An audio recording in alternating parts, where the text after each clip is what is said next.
खड़ा है। मैं पीड़ित परिवारों को फिर भरोसा देता हूं, उन्हें न्याय मिलेगा, न्याय मिलकर रहेगा। इस हमले के दोषियों और साजिश रचने वालों को कठोरतम जवाब दिया जाएगा। साथियों, 2 दिन पहले हमने देश के महान वैज्ञानिक डॉक्टर के कस्तूरीरंगन जी को खो दिया है। जब भी कस्तूरीरंगन जी से मुलाकात हुई, हम भारत के युवाओं के टैलेंट, आधुनिक शिक्षा, स्पेस साइंस ऐसे विषयों पर काफी चर्चा करते थे। विज्ञान, शिक्षा और भारत के अंतरिक्ष कार्यक्रम को नई ऊंचाई देने में उनके योगदान को हमेशा याद किया जाएगा। उनके नेतृत्व में इसरो को एक नई पहचान मिली। उनके मार्गदर्शन में जो स्पेस प्रोग्राम आगे बढ़े, उससे भारत के प्रयासों को ग्लोबल मान्यता मिली। आज भारत जिन सैटेलाइट्स का उपयोग करता है, उनमें से कई डॉक्टर कस्तूरीरंगन की देखरेख में ही लॉन्च की गई थी। उनके व्यक्तित्व की एक और बात बहुत खास थी, जिससे युवा पीढ़ी उनसे सीख सकती है। उन्होंने हमेशा इनोवेशन को महत्व दिया। कुछ नया सीखने, जानने और नया करने का विजन बहुत प्रेरित करने वाला है। डॉक्टर के कस्तूरीरंगन जी ने देश की नई राष्ट्रीय शिक्षा नीति तैयार करने में भी बहुत बड़ी भूमिका निभाई थी। डॉक्टर कस्तूरीरंगन 21वीं सदी की आधुनिक जरूरतों के मुताबिक फॉरवर्ड लुकिंग एजुकेशन का विचार लेकर आए थे। देश की निस्वार्थ सेवा और राष्ट्र निर्माण में उनके योगदान को हमेशा याद किया जाएगा। मैं डॉक्टर के कस्तूरीरंगन जी को विनम्र भाव से श्रद्धांजलि अर्पित करता हूं। मेरे प्यारे देशवासियों, इसी महीने अप्रैल में आर्यभट्ट सैटेलाइट की लॉन्चिंग के 50 वर्ष पूरे हुए हैं। आज जब हम पीछे मुड़कर देखते हैं, 50 वर्षों की इस यात्रा को याद करते हैं, तो लगता है हमने कितनी लंबी दूरी तय की है। अंतरिक्ष में भारत के सपनों की ये उड़ान एक समय केवल हौसलों से शुरू हुई थी। राष्ट्र के लिए कुछ कर गुजरने का जज्बा पाले कुछ युवा वैज्ञानिक, उनके पास न तो आज जैसे आधुनिक संसाधन थे, न ही दुनिया की टेक्नोलॉजी तक वैसी पहुंच थी। अगर कुछ था तो वो था प्रतिभा, लगन, मेहनत और देश के लिए कुछ करने का जज्बा।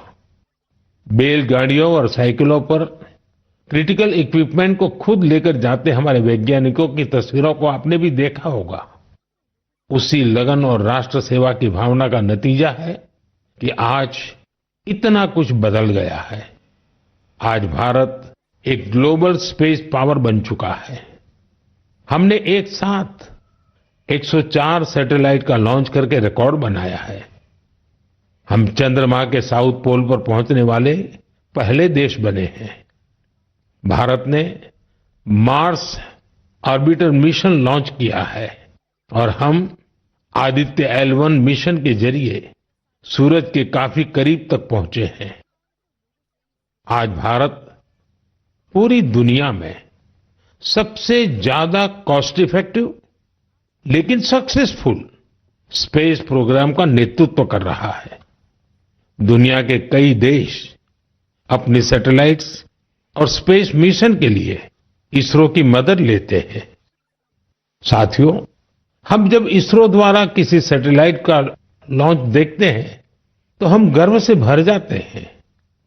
ऐसी ही अनुभूति मुझे तब हुई जब मैं 2014 में PSLV C-23 की लॉन्चिंग का साक्षी बना था।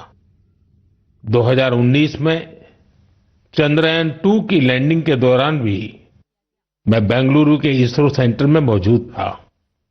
उस समय चंद्रयान को वो अपेक्षित सफलता नहीं मिली थी। तब वैज्ञानिकों के लिए वो बहुत मुश्किल घड़ी थी, लेकिन मैं अपनी आंखों से वैज्ञानिकों के धैर्य और कुछ कर गुजरने का जज्बा भी देख रहा था। और कुछ साल बाद पूरी दुनिया ने भी देखा कैसे उन्हीं वैज्ञानिकों ने चंद्रयान-3 को सफल करके दिखाया। साथियों, अब भारत ने अपने स्पेस सेक्टर को प्राइवेट सेक्टर के लिए भी ओपन कर दिया है। आज बहुत से युवा स्पेस स्टार्टअप में नए झंडे लहरा रहे हैं। 10 साल पहले इस क्षेत्र में सिर्फ एक कंपनी थी, लेकिन आज देश में 350 से ज्यादा स्पेस स्टार्टअप काम कर रहे हैं। आने वाला समय स्पेस में बहुत सारी नई संभावनाएं लेकर आ रहा है। भारत नई ऊंचाइयों को छूने वाला है। देश गगनयान, स्पेडेक्स और चंद्रयान-4 जैसे कई अहम मिशन की तैयारियों में जुटा है। हम वीनस ऑर्बिटर मिशन और मार्स लैंडर मिशन पर भी काम कर रहे हैं। हमारे स्पेस साइंटिस्ट अपने इनोवेशन से देशवासियों को नए गर्व से भरने वाले हैं। साथियों, पिछले महीने म्यांमार में आए भूकंप की खौफनाक तस्वीरें आपने जरूर देखी होगी। भूकंप से वहां बहुत बड़ी तबाही आई। मलबे में फंसे लोगों के लिए एक एक सांस, एक एक पल कीमती था। इसलिए भारत ने म्यांमार के हमारे भाई बहनों के लिए तुरंत ऑपरेशन ब्रह्मा शुरू किया। एयरफोर्स के एयरक्राफ्ट से लेकर नेवी के शिप्स तक म्यांमार की मदद के लिए रवाना हो गए। वहां भारतीय टीम ने एक फील्ड हॉस्पिटल तैयार किया। इंजीनियरों की एक टीम ने अहम इमारतों और इंफ्रास्ट्रक्चर्स को हुए नुकसान का आकलन करने में मदद की। भारतीय टीम ने वहां कंबल, टेंट, स्लीपिंग बैग, दवाइयां, खाने पीने के सामान के साथ ही और भी बहुत सारी चीजों की सप्लाई की। इस दौरान भारतीय टीम को वहां के लोगों से बहुत सारी तारीफ भी मिली। साथियों, इस संकट में साहस, धैर्य और सूझबूझ के कई दिल छू जाने वाले उदाहरण सामने आए। भारत की टीम ने 70 वर्ष से ज्यादा उम्र की एक बुजुर्ग महिला को बचाया, जो मलबे में 18 घंटों से दबी हुई थी। जो लोग अभी टीवी पर मन की बात देख रहे हैं, उन्हें उस बुजुर्ग महिला का चेहरा भी दिख रहा होगा। भारत से गई टीम ने उनके ऑक्सीजन लेवल को स्टेबल करने से लेकर फ्रैक्चर के ट्रीटमेंट तक इलाज की हर सुविधा उपलब्ध कराई। जब इस बुजुर्ग महिला को अस्पताल से छुट्टी मिली, तो उन्होंने हमारी टीम का बहुत आभार जताया। वो बोली कि भारतीय बचाव दल की वजह से उन्हें नया जीवन मिला है।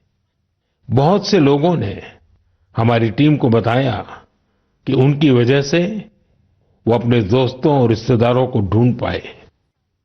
साथियों, भूकंप के बाद म्यांमार में मांडले की एक मॉनेस्ट्री में भी कई लोगों के फंसे होने की आशंका थी। हमारे साथियों ने यहां भी राहत और बचाव अभियान चलाया। इसकी वजह से उन्हें बौद्ध भिक्षुओं का ढेर सारा आशीर्वाद मिला। हमें ऑपरेशन ब्रह्मा में हिस्सा लेने वाले सभी लोगों पर बहुत गर्व है। हमारी परंपरा है, हमारे संस्कार है वसुधैव कुटुंबकम की भावना। पूरी दुनिया एक परिवार है। संकट के समय विश्व मित्र के रूप में भारत की तत्परता और मानवता के लिए भारत की प्रतिबद्धता हमारी पहचान बन रही है। साथियों, मुझे अफ्रीका के इथियोपिया में प्रवासी भारतीयों के एक अभिनव प्रयास का पता चला है। इथियोपिया में रहने वाले भारतीयों ने ऐसे बच्चों को इलाज के लिए भारत भेजने की पहल की है जो जन्म से ही हृदय की बीमारी से पीड़ित हैं। ऐसे बहुत से बच्चों की भारतीय परिवारों द्वारा आर्थिक मदद भी की जा रही है।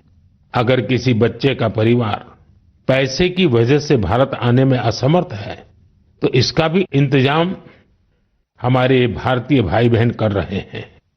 कोशिश ये है कि गंभीर बीमारी से जूझ रहे इथियोपिया के हर जरूरतमंद बच्चे को बेहतर इलाज मिले। प्रवासी भारतीयों के इस नेक कार्य को इथियोपिया में भरपूर सराहना मिल रही है। आप जानते हैं कि भारत में मेडिकल सुविधाएं लगातार बेहतर हो रही है। इसका लाभ दूसरे देश के नागरिक भी उठा रहे हैं। साथियों, कुछ ही दिन पहले भारत ने अफगानिस्तान के लोगों के लिए बड़ी मात्रा में वैक्सीन भी भेजी है। ये vaccine rabies, tetanus, hepatitis B और इन्फ्लुएंजा जैसी खतरनाक बीमारियों से बचाव में काम आएगी। भारत ने इसी हफ्ते नेपाल के आग्रह पर वहां दवाइयां और वैक्सीन की बड़ी खेप भेजी है। इनसे थैलेसीमिया और सिकल सेल डिसीज के मरीजों को बेहतर इलाज सुनिश्चित होगा। जब भी मानवता की सेवा की बात आती है तो भारत हमेशा इसमें आगे रहता है और भविष्य में भी ऐसी हर जरूरत में हमेशा आगे रहेगा। साथियों, अभी हम डिजास्टर मैनेजमेंट की बात कर रहे थे और किसी भी प्राकृतिक आपदा से निपटने में बहुत अहम होती है आपकी अलर्टनेस, आपका सचेत रहना। इस अलर्टनेस में अब आपको अपने मोबाइल के एक स्पेशल ऐप से मदद मिल सकती है। ये ऐप आपको किसी प्राकृतिक आपदा में फंसने से बचा सकते हैं और इसका नाम भी है सचेत। सचेत ऐप भारत की नेशनल डिजास्टर मैनेजमेंट अथॉरिटी ने तैयार किया है। बाढ़, साइक्लोन, लैंडस्लाइड, सुनामी, जंगलों की आग, हिमस्खलन, आंधी, तूफान या फिर बिजली गिरने जैसी आपदाएं हो, सचेत ऐप आपको हर प्रकार से इन्फॉर्म और प्रोटेक्टेड रखने का प्रयास करता है।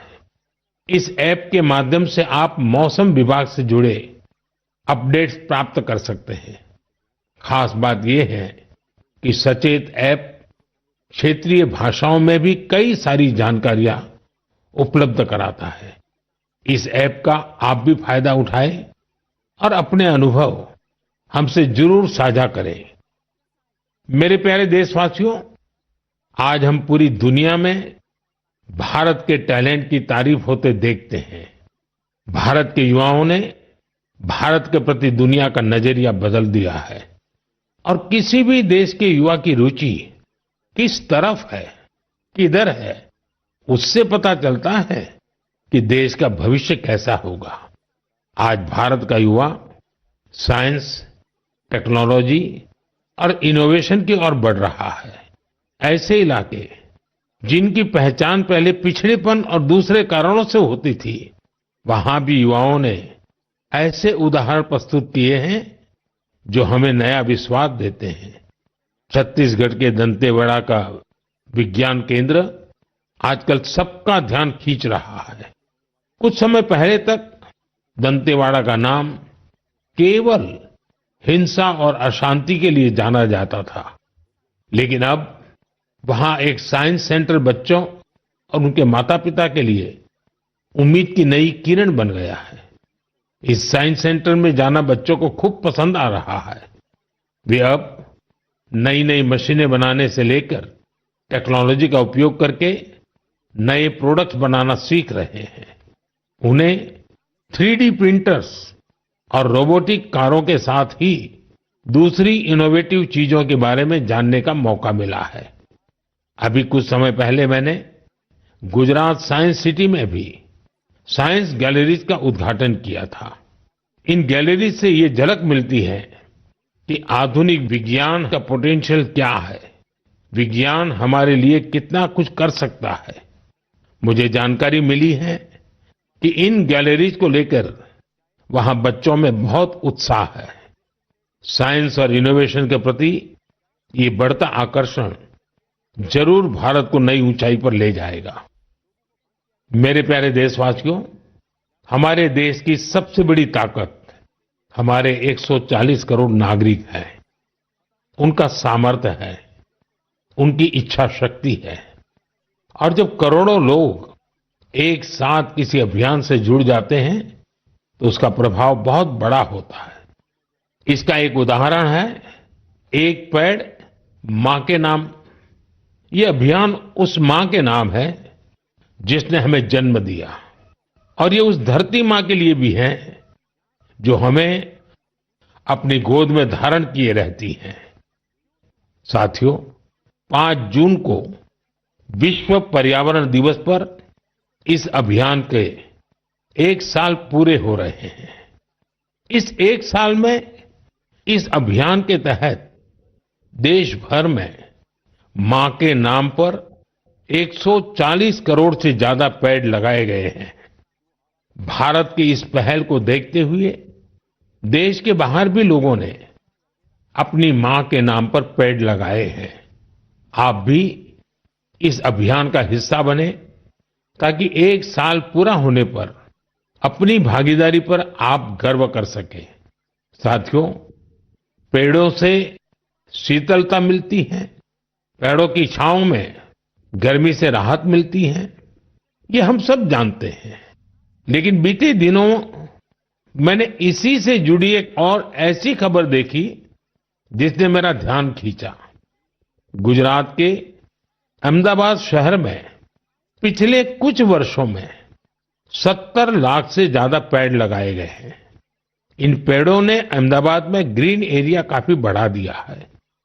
इसके साथ साथ साबरमती नदी पर रिवरफ्रंट बनने से और कांकरिया झील जैसे कुछ झीलों के पुनर्निर्माण से यहां वाटर बॉडीज की संख्या भी बढ़ गई है। अब न्यूज रिपोर्ट्स कहती हैं कि बीते कुछ वर्षों में अहमदाबाद ग्लोबल वार्मिंग से लड़ाई लड़ने वाला प्रमुख शहरों में से एक हो गया है। इस बदलाव को, वातावरण में आई शीतलता को वहां के लोग भी महसूस कर रहे हैं। अहमदाबाद में लगे पेड़ वहां नई खुशहाली लाने की वजह बन रहे हैं।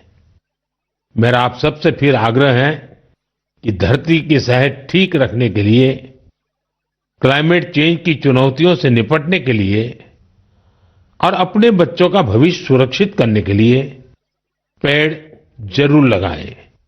एक पेड़ मां के नाम। साथियों, एक बड़ी पुरानी कहावत है, जहां चाह वहां राह। जब हम कुछ नया करने की ठान लेते हैं तो मंजिल भी जरूर मिलती है। आपने पहाड़ों में उगने वाले सेब तो खूब खाए होंगे, लेकिन अगर मैं पूछूं कि क्या आपने कर्नाटका के सेब का स्वाद चाखा है तो आप हैरान हो जाएंगे। आमतौर पर हम समझते हैं कि सेब की पैदावार पहाड़ों में ही होती है, लेकिन कर्नाटका के बागलकोट में रहने वाले श्री शैल तेली जी ने मैदानों में सेब उगा दिया है। उनके कुलाली गांव में 35 डिग्री से ज्यादा तापमान में भी सेब के पेड़ फल देने लगे। दरअसल श्रीशैल तेली को खेती का शौक था, तो उन्होंने सेब की खेती को भी आजमाने की कोशिश की और उन्हें इसमें सफलता भी मिल गई। आज उनके लगाए सेब के पेड़ों पर काफी मात्रा में सेब उगते हैं, जिसे बेचने से उन्हें अच्छी कमाई भी हो रही है। साथियों, अब जब सेबों की चर्चा हो रही है तो आपने किन्नौरी सेब का नाम जरूर सुना होगा। सेब के लिए मशहूर किन्नौर में केसर का उत्पादन होने लगा है। आमतौर पर हिमाचल में केसर की खेती कम ही होती थी, लेकिन अब किन्नौर की खूबसूरत सांगला घाटी में भी केसर की खेती होने लगी। ऐसा ही एक उदाहरण केरला के वायनाड का है। यहां भी केसर उगाने में सफलता मिली और वायनाड में ये केसर किसी खेत या मिट्टी में नहीं, बल्कि एरोपोनिक्स टेक्निक से उगाए जा रहे हैं। कुछ ऐसा ही हैरत भरा काम लीची की पैदावार के साथ हुआ है। हम तो सुनते आ रहे थे कि लीची बिहार, पश्चिम बंगाल या झारखंड में उगती है, लेकिन अब लीची का उत्पादन दक्षिण भारत और राजस्थान में भी हो रहा है। तमिलनाडु के थिरुविराअरासु कॉफी की खेती करते थे। कोडाईकनाल में उन्होंने लीची के पेड़ लगाए और उनकी 7 साल की मेहनत के बाद अब उन पेड़ों पर फल आने लगे। लीची उगाने में मिली सफलता ने आसपास के दूसरे किसानों को भी प्रेरित किया है। राजस्थान में जितेंद्र सिंह राणावत को लीची उगाने में सफलता मिली है। ये सभी उदाहरण बहुत प्रेरित करने वाले हैं। अगर हम कुछ नया करने का इरादा कर लें और मुश्किलों के बावजूद डटे रहें, तो असंभव को भी संभव किया जा सकता है। मेरे प्यारे देशवासियों, आज अप्रैल का आखिरी रविवार है। कुछ ही दिनों में मई का महीना शुरू हो रहा है। मैं आपको आज से करीब 108 साल पहले लेकर चलता हूं। साल 1917। अप्रैल और मई के यही 2 महीने देश में आजादी की एक अनोखी लड़ाई लड़ी जा रही थी। अंग्रेजों के अत्याचार उफान पर थे।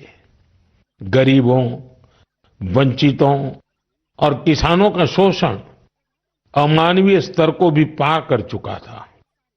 बिहार की उपजाऊ धरती पर ये अंग्रेज किसानों को नील की खेती के लिए मजबूर कर रहे थे। नील की खेती से किसानों के खेत बंजर हो रहे थे, लेकिन अंग्रेजी हुकूमत को इससे कोई मतलब नहीं था। ऐसे हालात में 1917 में गांधी जी बिहार के चंपारण पहुंचे हैं। किसानों ने गांधी जी को बताया, हमारी जमीन मर रही है, खाने के लिए अनाज नहीं मिल रहा है। लाखों किसानों की उस पीड़ा से गांधी जी के मन में एक संकल्प उठा। वहीं से चंपारण का ऐतिहासिक सत्याग्रह शुरू हुआ। चंपारण सत्याग्रह ये बापू द्वारा भारत में पहला बड़ा प्रयोग था। बापू के सत्याग्रह से पूरी अंग्रेज हुकूमत हिल गई। अंग्रेजों को नील की खेती के लिए किसानों को मजबूर करने वाले कानून को स्थगित करना पड़ा। एक ऐसी जीत थी जिसने आजादी की लड़ाई में नया विश्वास फूंका। आप सब जानते होंगे, इस सत्याग्रह में बड़ा योगदान बिहार के एक और सपूत का भी था, जो आजादी के बाद देश के पहले राष्ट्रपति बने। वो महान विभूति थे डॉक्टर राजेंद्र प्रसाद। उन्होंने चंपारण सत्याग्रह पर एक किताब भी लिखी, सत्याग्रह इन चंपारण।